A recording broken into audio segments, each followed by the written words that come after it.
और देश दिन भर की शुरुआत करेंगे नेताओं की बदजबानी की खबर से। यूपी में नेताओं की बदजबानी थमने का नाम नहीं ले रही। मायावती पर टिकट बेचने का इल्जाम लगाकर पार्टी छोड़ने वाले स्वामी प्रसाद मौर्य ने अब कांग्रेस की नेता शीला दीक्षित पर बेहद शर्मनाक टिप्पणी की है।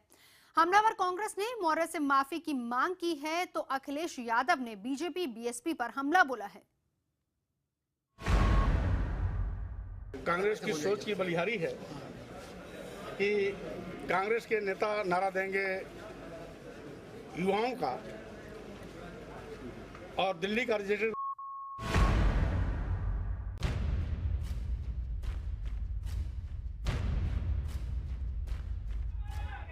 यह है बीएसपी छोड़कर अन्य दलों में ठिकानों की तलाश कर रहे यूपी के नेता स्वामी प्रसाद मौर्य। मायावती पर विधानसभा चुनाव के लिए पार्टी टिकट बेचने का आरोप लगाकर पार्टी छोड़ने वाले स्वामी प्रसाद मौर्य ने अब दिल्ली की पूर्व मुख्यमंत्री और यूपी में कांग्रेस पार्टी की सीएम पद की उम्मीदवार शीला दीक्षित पर निशाना साधा है। यूपी में मंत्री रह चुके स्वामी प्रसाद मौर्य ने मर्यादा की सीमाएं लांघते हुए बेहद भद्दा बयान दिया है। दिल्ली का रिजल्ट ला करके उत्तर प्रदेश में बैठाएंगे तो इससे साबित होता है कि कांग्रेस के पास नेताओं का अभाव है। आज यही कारण है कि जो मोहरा दिल्ली में पिट चुका है, उसी मोहरे की बिसात पर उत्तर प्रदेश में सरकार बनने का सपना देखने वाली कांग्रेस कहीं न कहीं अपने को अंधेरे में रख रही है। स्वामी प्रसाद मौर्य के बयान के बाद कांग्रेस पार्टी हमलावर है। शीला दीक्षित ने तो मौर्य के इस शर्मनाक बयान पर कुछ भी बोलने से इनकार कर दिया, लेकिन उनकी पार्टी के नेता इसको स्वामी की बौखलाहट करार दे रहे हैं और उनसे माफी की मांग कर रहे हैं। अगर इस तरह की भाषा किसी भी लड़की या महिला के खिलाफ बोली जाए तो सख्त शब्दों में उसकी निंदा होनी चाहिए। स्वामी प्रसाद मौर्य जी को क्षमा मांगनी चाहिए और नहीं तो फिर लोग यही मानेंगे कि उनमें शिष्टता का अभाव है। उधर बुलंदशहर पर आजम खान के संवेदनहीन बयान पर चौतरफा घिरे यूपी के मुख्यमंत्री अखिलेश यादव को तो जैसे बैठे बिठाए मुद्दा हाथ लग गया। उन्होंने नेताओं की भाषा के बहाने से बीजेपी और बीएसपी पर निशाना साधा। अखिलेश ने कहा कि समाजवादी पार्टी पर इल्जाम लगाने वाले लोग जरा अपने गिरेबान में झांक कर देखें। स्वामी प्रसाद मौर्य के बयान को कई और दलों ने भी आपत्तिजनक करार दिया है। उत्तर प्रदेश में विधानसभा चुनावों के करीब आने के साथ ही नेताओं की जुबान से टूटने लगी है शब्दों की मर्यादा। सियासी समर में उतरने से पहले ही नेता ऐसे शब्दों का इस्तेमाल करने लगे हैं जिसे सभ्य समाज में कतई जायज नहीं ठहराया जा सकता। शलभ मणि त्रिपाठी, लखनऊ, IBN 7। पहले दयाशंकर सिंह, फिर कल बीजेपी नेता IP सिंह और अब स्वामी प्रसाद मौर्य के बिगड़े बोलने यूपी की सियासी फिजा गरमा दी। हमारे साथ मौजूद है यूपी ब्यूरो चीफ शलभ मणि त्रिपाठी। शलभ, जानना ये चाहेंगे कि जब तक चुनाव नहीं हो जाते क्या माने कि तब तक उत्तर प्रदेश के नेताओं की जबान इसी तरीके से रहेगी? बिल्कुल, ये जुबान देखकर तो ऐसा लगता है कि चुनाव करीब आ गया। मैं आप ही की बात दूसरे तरीके से कह रहा हूं कि जिस तरीके की भाषा नेता इस्तेमाल करने लगे हैं उसको देखकर ये लगता है कि वाकई अब चुनाव करीब आ चुके हैं। और जिस तरीके से आप देखिए शुरुआत जिस तरीके से उत्तर प्रदेश में हुई है, लगातार इस तरह के बयान देखने को मिल रहे हैं। एक दूसरे के लिए अभद्र भाषा का इस्तेमाल किया जा रहा है, थानों में मुकदमे हो रहे हैं, एक दूसरे के खिलाफ शिकायतें की जा रही है, लेकिन कोई सुधरने का नाम नहीं ले रहा, कोई रुकने का नाम नहीं ले रहा। और जिस तरह का बयान स्वामी प्रसाद मौर्य ने दिया है, बहुत ही सीनियर लीडर हैं, बीएसपी में काफी लंबे वक्त तक रहे और नेता प्रतिपक्ष के जैसा काम उन्होंने संभाला है। और उनकी जुबान से जिस तरह का शब्द निकला है, आप देख सकते हैं कि इतने बड़े नेता से इस तरह के शब्द की उम्मीद नहीं की जा सकती थी। कांग्रेस इसको लेकर काफी रिएक्शन दे रही है, काफी गुस्से में है और उसका ये कहना है कि स्वामी प्रसाद मौर्य के खिलाफ कार्रवाई होनी चाहिए। बिल्कुल, शुक्रिया शलभ पूरी जानकारी के लिए। तो बदजबानी के करके अगर सियासी फायदे हो रहे हैं तो सियासी फायदे के लिए दलितों को रजाने की भी कोशिश है। बात करेंगे दलितों पर हो रही सियासत की। और सियासी घटना के 24 दिन बाद ऊना के दलित पीड़ितों से मिलने अहमदाबाद पहुंची बीएसपी सुप्रीमो मायावती, जिन्होंने बीजेपी पर जमकर हमला बोला। मायावती ने पीड़ितों के लिए 2-2 लाख के मुआवजे का ऐलान भी किया। उधर संघ ने सामाजिक सद्भाव की बात की।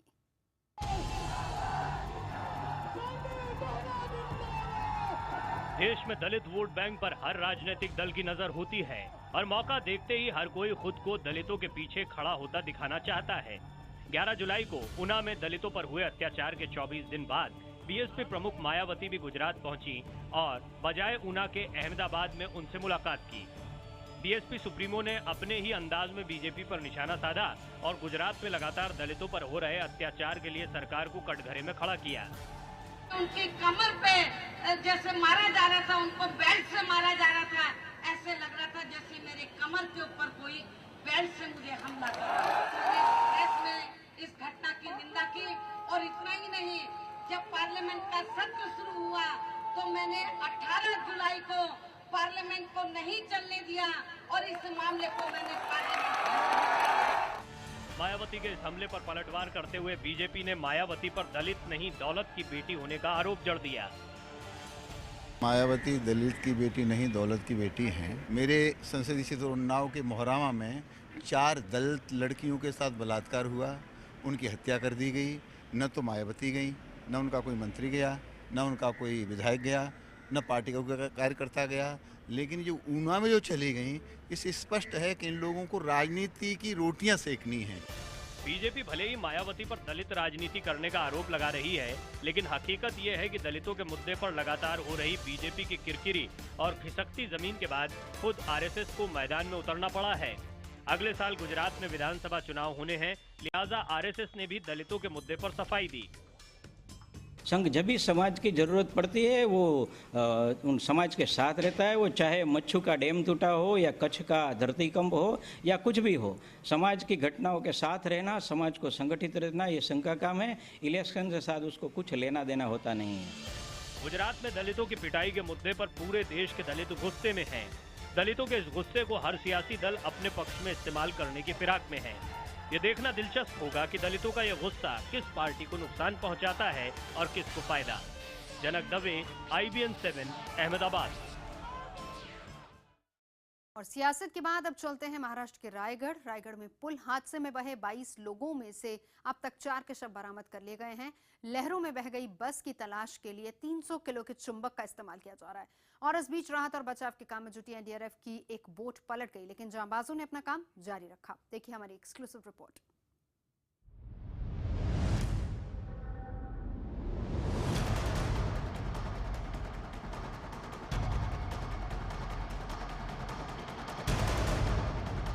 इन तस्वीरों को गौर से देखिए। ये एनडीआरएफ के गोताखोर हैं और अपनी जान जोखिम में डालकर रायगढ़ हादसे में नदी में बह गए लोगों की तलाश में जुटे हैं। सावित्री नदी की लहरें इतनी तेज हैं कि एनडीआरएफ के गोताखोरों को तलाशी अभियान में काफी दिक्कतें आ रही हैं। लहरों से जूझते जूझते अचानक पानी का एक ऐसा रेला आता है कि इनकी बोट पलट जाती है और इसमें सवार जाबाज बहाव में बहने लगते हैं। आपको एक बार फिर दिखाते हैं कि किस तरह से IBN 7 के कैमरे ने इस जानलेवा बचाव को अपने कैमरे में कैद किया।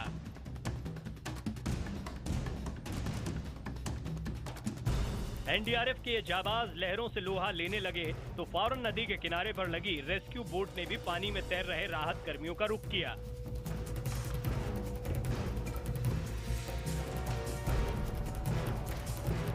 देख सकते हैं एनडीआरएफ की जो टीमें हैं वो भी अपनी पूरी कोशिश कर रही हैं कि जो लोग इसमें फंसे हैं, जो बस है उसका पता लगाया जा सके, लेकिन पानी का प्रेशर इतना ज़्यादा है कि आप देख सकते हैं एनडीआरएफ की टीमें खुद जद्दोजहद कर रही हैं अपने आप को बचाने के लिए और साथ ही साथ प्रेशर की वजह से पूरे ऑपरेशन में दिक्कतें आ रही हैं। आप देख सकते हैं जो एनडीआरएफ की जो नाव है वो भी, जो स्पीडिंग बोट है वो भी पलट चुकी है।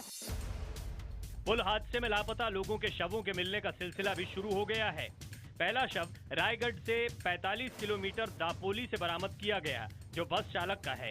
इसके बाद महाड से करीब 18 किलोमीटर दूर अरब सागर के किनारे से 2 लोगों के शव बरामद किए गए। इसके बाद वहां नेवी और एनडीआरएफ ने सर्च ऑपरेशन शुरू कर दिया। आशंका है कि नदी के तेज बहाव में लापता सभी लोग समंदर में समा गए हैं। हादसे से कुछ दिन पहले पुल के डिजाइन और गुणवत्ता का ऑडिट हुआ था, जिसमें जांच करने वाले अधिकारियों ने इस तरह की आशंका नहीं जताई थी। हालांकि विपक्ष का आरोप है कि सरकार को ये जानकारी थी कि पुल कमजोर है, लेकिन उन्होंने इस पर ध्यान नहीं दिया। ब्रिटिश गवर्नमेंट ने भी इस बात को इन्फॉर्म किया है भारत सरकार को कि उनका जो गारंटी पीरियड था उन पुलों का वो समाप्त हो चुका है, इसलिए रिस्क है कि उस पर उसको चालू रखना। इस हादसे में मुंबई के नाला सुपारा के रहने वाले परिवार के कुछ सदस्य भी लापता हैं। 15 दिन पहले स्नेहल वैयरकर और दीपाली पाटकर के पिता का देहांत हो गया था, जिसके बाद अंतिम संस्कार और 13वीं के कार्यक्रम में शामिल होने के लिए दोनों रत्नागिरी जिले के जयगढ़ गए हुए थे। मुंबई वापस लौटने के बाद स्नेहल के पति सुनील बैकर और 11 साल का अनीश भी मौजूद थे। हादसे के बाद से ही परिवार सदमे में है और दुआ कर रहा है। पानी का तेज बहाव कितनी और जिंदगियों को लील गया होगा, इसका अंदाजा अब तक लगा पाना मुश्किल है। सवाल यही कि अंग्रेजों के जमाने में बने पुलों को लेकर सरकार की नींद क्यों नहीं खुलती और लोगों की सुरक्षा के मद्देनजर इंतजाम क्यों नहीं किए जाते। विवेक गुप्ता, IBN 7, महाड। और बताएं कि इस बीच शिवसेना के नेता और केंद्रीय मंत्री अनंत गीते ने आशंका जताई है कि हादसे में 32 लोगों के बह जाने की आशंका है। सबसे पहली प्राथमिकता यह है कि हमें जो शोध कार्य शुरू है, इस शोध कार्य को पूरा करना है। आज हमें ये भी नहीं पता है कि सचमुच कितने वाहन इसके अंदर डूबे हैं या कितने लोग इसके अंदर डूबे हैं। हम अंदाजा लगा रहे हैं। 2 एसटी हमें सिर्फ डिटेक्ट हुई है, इसलिए कि स्टेट कारपोरेशन ने और एक तवेरा, और 2 एसटी और एक तवेरा, इनमें जो कुल पैसेंजर थे वो 32, तो लगभग 32 लोग तो गए हैं। रायगढ़ हादसे में बहे लोगों की तलाश जारी है तो दूसरी तरफ देश के 10 राज्य भारी बारिश और बाढ़ से बेहाल हैं। महाराष्ट्र और हिमाचल प्रदेश में भारी बारिश ने कहर बरपाया है तो वहीं उत्तरी बिहार और यूपी के कुछ हिस्सों में बाढ़ से लोग बेहाल हैं।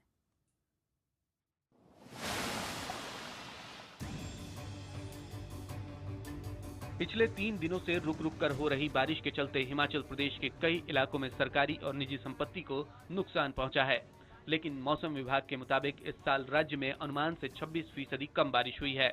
हालांकि पिछले 72 घंटे में हुई बारिश के चलते 6% बारिश की भरपाई भी हो चुकी है। इस बारिश से सबसे ज्यादा नुकसान शिमला शहर को पहुंचा है। बारिश के चलते शहर की कई निर्माणाधीन इमारतों समेत कई घरों को भी नुकसान पहुंचा है। शहर के कुछ इलाकों में मिट्टी के कटाव के चलते लोगों ने अपने घरों को भी खाली कर दिया है। बहुत मलबा आया और ये मेरा भी अनसेफ हो गया और मेरी बिल्डिंग गिर गई। पानी का प्रेशर पड़ा, मलबे का प्रेशर पड़ा पीछे से, और बिल्डिंग जो है ना, 4 मंजिला जो भवन था वो सारा गिर चुका है। वो बिल्डिंग हमने खाली कर दिया है। गवर्नमेंट ने अभी तक हमें अल्टरनेटिव अकोमोडेशन कोई नहीं दी। अगर कोई प्रॉपर अकोमोडेशन हो तो हमें उतना की प्रोवाइड की जाए। मौसम विभाग ने 1 जून से 3 जुलाई तक की एक रिपोर्ट जारी की है। इस रिपोर्ट के मुताबिक लाहौल स्पीति जिले में 78% कम बारिश दर्ज की गई है। कन्नौज जिले में भी 60% कम बारिश हुई है, जबकि चंपा जिले में बादल 53% कम बरसे हैं। 5 तारीख से जो फोरकास्ट है वो बढ़ेगी, जो रेनफॉल की एक्टिविटी है वो बढ़ेगी, मानसून दोबारा से एक्टिव होगा और 5 से 7 को जो है वो दोबारा से हैवी रेन होने की भी पॉसिबिलिटी है। और अभी जो हमने हमारे बुलेटिन्स में 6 और 7 तारीख की हैवी रेनफॉल वार्निंग भी रखी है।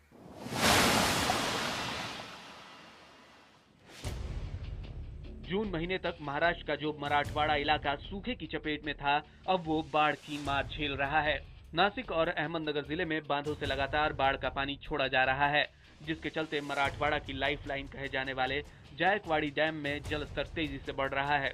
CADA के बाढ़ नियंत्रण दफ्तर के मुताबिक जायकवाड़ी डैम में जलस्तर करीब 5% तक बढ़ चुका है।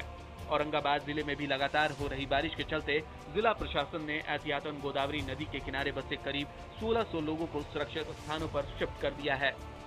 सगळे जे डिपार्टमेंट्स हैं ते कोऑर्डिनेशनमध्ये काम करतात. समन्वय आहे.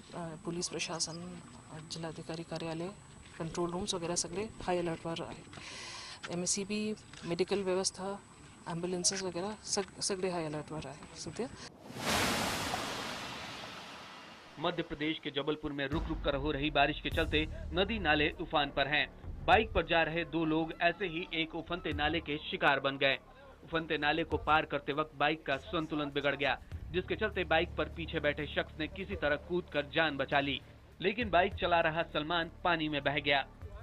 ये लोग 4 लोग रहे, 2 गाड़ी पे, एक आगे वाला गाड़ी पे आगे निकल गया, दूसरा वाला आया तो गिर गया वहाँ गड्ढे के पास जाके। जब गड्ढे के पास जाके गिरा है तो एक आदमी उसमें से संभल गया है और दूसरा आदमी संभल नहीं पाया, वो अंदर गड्ढे की तरफ से पानी के बहाव में आगे बहता हुआ चले गया। अब तक झुलसा देने वाली गर्मी से परेशान देश के कई इलाके बारिश और बाढ़ की मार झेलने को मजबूर हैं, लेकिन साथ ही इस मानसून ने सरकारी दावों की भी पोल खोल दी है। Bureau report, IBN 7। केंद्र सरकार सरकार ने मोटर व्हीकल एक्ट में बदलाव को मंजूरी दे दी है। प्रस्तावित बिल के अनुसार अगर अब आप सड़क पर नियम तोड़ते हैं तो आपको जुर्माने के साथ साथ जेल की हवा भी खानी पड़ सकती है। अगर नाबालिग ड्राइविंग करते हुए पकड़ा जाता है, उसके माता पिता के खिलाफ भी कार्रवाई की जाएगी। सड़क पर नियम तोड़ना अब आपको पड़ेगा भारी। जुर्माने से लेकर हो सकती है जेल।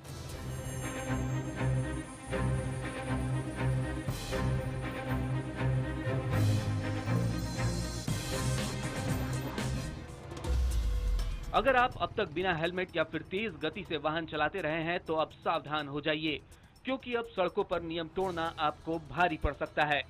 सरकार ने अब मोटर व्हीकल एक्ट में बदलाव का फैसला किया है, जिसके बाद सड़क पर नियम तोड़ने पर आपको भारी जुर्माने के साथ साथ जेल की हवा तक खानी पड़ सकती है। सड़क सुरक्षा को ध्यान में रखते हुए मोदी कैबिनेट ने मोटर व्हीकल एक्ट 2016 संशोधन विधेयक को मंजूरी दे दी है। इस विधेयक के कानून बनने के बाद अलग अलग नियमों के तहत ट्रैफिक का उल्लंघन करने पर 10,000 तक का जुर्माना भरना पड़ सकता है। यही नहीं, न्यूनतम जो कम से कम जुर्माना 100 रुपये होता था, उसे भी बढ़ाकर 500 रुपये करने की बात कही गई है। जाहिर है इन सब के पीछे सबसे बड़ा उद्देश्य सड़क सुरक्षा है। अब तक शराब पीकर गाड़ी चलाने पर 2,000 का जुर्माना भरना पड़ता था, लेकिन अब 10,000 रुपए का जुर्माना देना होगा। इसी तरह से बिना लाइसेंस ड्राइविंग करने पर 500 रुपए का जुर्माना था, जिसे बढ़ाकर अब 5,000 रुपए कर दिया गया है। तेज रफ्तार वाहन चलाने पर 1,000 रुपए का जुर्माना बढ़ाकर 4,000 रुपए कर दिया गया है। बिना हेलमेट और सीट बेल्ट के ड्राइविंग करने पर 100 रुपए की जगह 1,000 रुपए का जुर्माना चुकाना पड़ सकता है। साथ ही 3 महीने तक लाइसेंस सस्पेंड हो जाएगा। यही नहीं, रेड लाइट और दूसरे नियम तोड़ने पर अब आपको 100 रुपए की जगह कम से कम 500 रुपए का जुर्माना चुकाना होगा। जुर्माने को बढ़ाने का आम लोग भी समर्थन कर रहे हैं। गुड दैट कि हमारी कुछ कर रही है हमारी गवर्नमेंट इसके लिए। जैसे ये कम दुर्घटना कम होगी, सब कुछ सही रहेगा। बिल्कुल ठीक है, मेरे ख्याल से इस पे तो बैन कर देना चाहिए। जो फर्स्ट टाइम भी अगर कोई पकड़ा जाता है तो लाइफ टाइम के लिए उसको लाइसेंस और वो बैन कर देना चाहिए। मोटर व्हीकल एक्ट में प्रस्तावित सबसे बड़ा संशोधन नाबालिग के ड्राइविंग को लेकर है। नए नियम के मुताबिक अगर नाबालिग ड्राइविंग करते हुए पकड़ा जाता है तो न सिर्फ अभिभावक और वाहन मालिक को जिम्मेदार माना जाएगा, बल्कि वाहन का रजिस्ट्रेशन भी रद्द कर दिया जाएगा। कैबिनेट में पास होने के बाद अब ये बिल संसद में पेश होगा। इस बिल से सरकार ने अपनी मंशा साफ कर दी है कि सड़क पर लोगों की सुरक्षा उसकी प्राथमिकता है और अगर सड़क पर कोई नियम तोड़ता है तो उसे कड़ी से कड़ी सजा दी जाएगी। पायल भुयन, दिल्ली, IBN 7। और आइए अब आपको सीधा लिए चलते हैं। दिल्ली के उप मुख्यमंत्री मनीष सिसोदिया प्रेस कॉन्फ्रेंस कर रहे हैं, क्योंकि दिल्ली की सरकार पूरी तरह से भ्रष्टाचार में डूबी रही। 20 साल दिल्ली के लोगों ने देखा कि चुनी हुई सरकारें चाहे कांग्रेस की हो चाहे बीजेपी की हो, पूरी तरह से भ्रष्टाचार में डूबी रहती हैं। उनको ये उम्मीद थी कि अगर ये लोग आएंगे तो भ्रष्टाचार रुकेगा। उनको ये उम्मीद थी कि अगर ये लोग आएंगे तो व्यवस्था बदलेगी, वो भ्रष्ट व्यवस्था बदलेगी। क्या भ्रष्ट व्यवस्था है? पुलों में दलाली चलती थी, सड़कों के बनाने में हमने देखा, कॉमनवेल्थ घोटाला भी देखा हमने ये भी देखा कि राशन माफिया खड़ा हुआ था। लोगों को उम्मीद थी कि राशन माफिया से मुक्ति मिलेगी। लोगों को उम्मीद थी कि ये जो बड़े बड़े काम दिल्ली में होते हैं उसमें दलाली होती है। 100 करोड़ का प्रोजेक्ट 500-500 करोड़ रुपए में होता है, दिल्ली की जनता पे बोझ बढ़ता जाता है। लोगों को उम्मीद थी कि ये जो बिजली कंपनियां घोटाला करती हैं, मिली भगत से बिजली सस्ती होगी, बिजली कंपनियों का घोटाला रुकेगा। लोगों को ये उम्मीद थी कि भाई पानी में जो घोटाला हो रहा है, पानी के बिल बढ़ते जा रहे हैं, कई लाख लोगों के पानी के बिल थे, लोगों को पानी साफ सुथरा मिलेगा, सस्ता मिलेगा। लोगों को उम्मीद थी कि ये छोटी छोटी चीज पे एक सर्टिफिकेट बनवाने के लिए, रजिस्ट्री करवाने के लिए, सारी चीजों के लिए भ्रष्टाचार करना, रिश्वत देनी पड़ती है, वो भ्रष्टाचार रुकेगा, दलाली रुकेगी। लोगों को ये उम्मीद थी कि सरकारी स्कूल ठीक होंगे, इसलिए लोग लेके आए थे। लोगों को ये उम्मीद थी कि ये जो प्राइवेट नेताओं के प्राइवेट स्कूलों को संरक्षण देने के लिए जानबूझ के जो सरकारी स्कूलों को बर्बाद किया जा रहा है, लोगों को ये उम्मीद थी कि ये लोग आएंगे तो सरकारी स्कूलों को ठीक करेंगे। हॉस्पिटल्स में दवाइयों के नाम पे सिर्फ भ्रष्टाचार होता था। लोगों को उम्मीद थी कि ये लोग आएंगे तो हॉस्पिटल को ठीक करेंगे, हॉस्पिटल की व्यवस्था को ठीक करेंगे और दवाइयों में जो भ्रष्टाचार हो रहा है वहां दवाइयां मिलने लगेंगी। लोगों ने इसलिए लोग लेके आए थे। लोग इसलिए लेके आए थे कि ट्रांसफर पोस्टिंग में जो धंधा चलता है, ट्रांसफर पोस्टिंग पूरे देश में, चाहे बीजेपी की सरकार हो, कांग्रेस की सरकार हो, एक बड़ी इंडस्ट्री बन गई थी। लोग इसलिए लेके आए थे कि अगर ये सरकार आएगी, ये लोग आएंगे, एक नई पार्टी आई है, इनको लेकर हम आएंगे, तो ये ट्रांसफर पोस्टिंग का धंधा बंद होगा, इंस्पेक्टर राज खत्म होगा। इंस्पेक्टर राज होता क्या है? इंस्पेक्टर राज ये होता है कि आप एक ऑफिसर से 50 लाख रुपए एक साल में रिश्वत लीजिए और उसके बाद उसको सब रजिस्ट्रार बना दीजिए। वो जब रजिस्ट्री करेगा तो हर आदमी से रजिस्ट्री करने की रिश्वत लेगा और एक साल में 5 करोड़ कमा लेगा। ये इंस्पेक्टर राज है। लोगों को उम्मीद थी कि इंस्पेक्टर राज बंद होगा, इसलिए लोग इस सरकार को लेकर आए थे। लोगों को यह भी उम्मीद थी कि हर खेल में भ्रष्टाचार होता है, वो चाहे क्रिकेट में हो, चाहे हॉकी में हो, चाहे अभी हमने देखा रेसलिंग में हो, भ्रष्टाचार होता है। लोगों को ये उम्मीद थी कि खेलों में भी भ्रष्टाचार रुकवाएंगे। लोगों को ये भी उम्मीद थी कि उनके ऑटो में, उनकी गाड़ियों में सीएनजी की फिटनेस किट लगती है, इन सब के भ्रष्टाचार को भी रोकेंगे और भ्रष्टाचारी जो लोग हैं उनको भी पकड़वाएंगे। लोगों को ये लगता था कि जो लोग उम्मीद रखते थे कि पुलिस वाला भी रिश्वत मांगे या पटवारी रिश्वत मांगे, चाहे पुलिस वाला मांगे या पटवारी मांगे, उनको जेल भेजा जाएगा और रिश्वतखोरी बंद होगी। और ये हो रहा था 20 साल। मनीष सिसोदिया प्रेस कॉन्फ्रेंस कर रहे थे। आपको बताएं कि आज सुबह ही दिल्ली हाई कोर्ट ने एक बड़ा झटका दिया है दिल्ली सरकार को, जिसमें दिल्ली हाई कोर्ट ने सीधे तौर पर यह कह दिया है कि दिल्ली का मुखिया अगर कोई है तो वो है उपराज्यपाल, यानी अगर सरकार कोई भी कदम उठाती है तो वो बिना उपराज्यपाल की सहमति या मंजूरी के बिना आगे नहीं बढ़ सकती। और इसी को लेकर अब उप मुख्यमंत्री मनीष सिसोदिया प्रेस कॉन्फ्रेंस कर रहे थे। इसी पर हम बड़ी बहस करेंगे। दिल्ली हाईकोर्ट ने अपने फैसले में साफ कह दिया है कि दिल्ली का बॉस केजरीवाल नहीं है और उपराज्यपाल नजीब जंग को ही अंतिम फैसला लेने का अधिकार है। कोर्ट ने साथ ही बिना उपराज्यपाल की अनुमति के जारी दिल्ली सरकार के सारे नोटिफिकेशन रद्द कर दिए हैं। हालांकि दिल्ली सरकार ने हाई कोर्ट के इस फैसले के खिलाफ सुप्रीम कोर्ट जाने का ऐलान कर दिया। हाई कोर्ट से दिल्ली सरकार को झटका, केजरीवाल सरकार की याचिका खारिज, दिल्ली में उपराज्यपाल का फैसला अंतिम। दिल्ली हाई कोर्ट ने कहा है कि for all purposes Delhi state union territory माना जाएगा और जब तक आप एलजी से अप्रूवल नहीं लेंगे किसी भी पॉलिसी का, वो वैध नहीं माना जाएगा, उसको इलीगल माना जाएगा।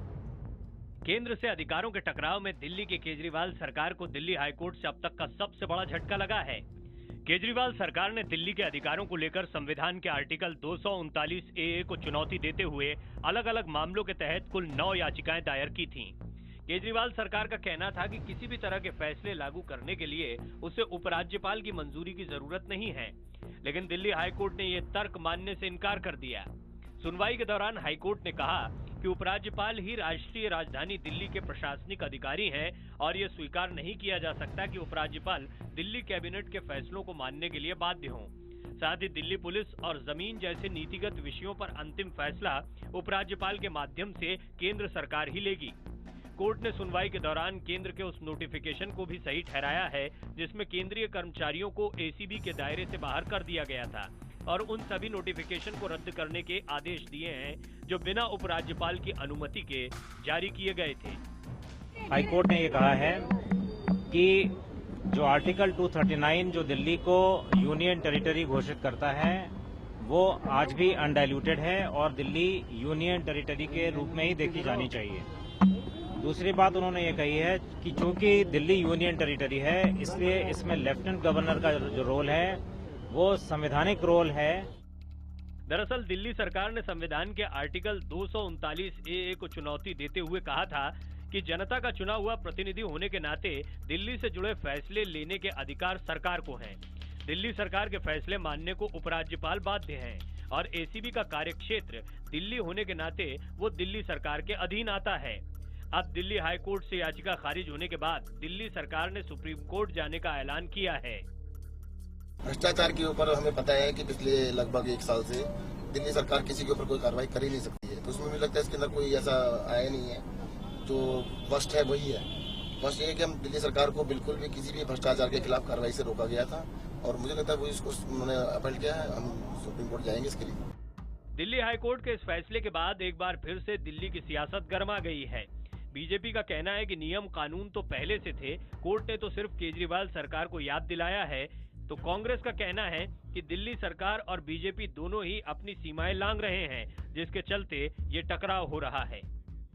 हाई कोर्ट ने केवल रिमाइंड किया है, ये तो कानून संगत बात है, कानून में पहले दिन से लिखी है। जब से दिल्ली की असेंबली बनी है तब से लेफ्टिनेंट गवर्नर की पावर्स भी बड़ी वेल डिफाइंड हैं, चीफ मिनिस्टर की पावर भी वेल डिफाइंड है। अब कम से कम ये उम्मीद की जा सकती है कि वो लैंड और पुलिस के बीच में कोई दखल नहीं देंगे, क्योंकि ना तो दिल्ली की असेंबली इन विषयों के ऊपर कोई भी कानून बना सकती है और ना ही वो को अपनी राय दे सकते हैं जिसके ऊपर लेफ्टिनेंट गवर्नर बाध्य हों।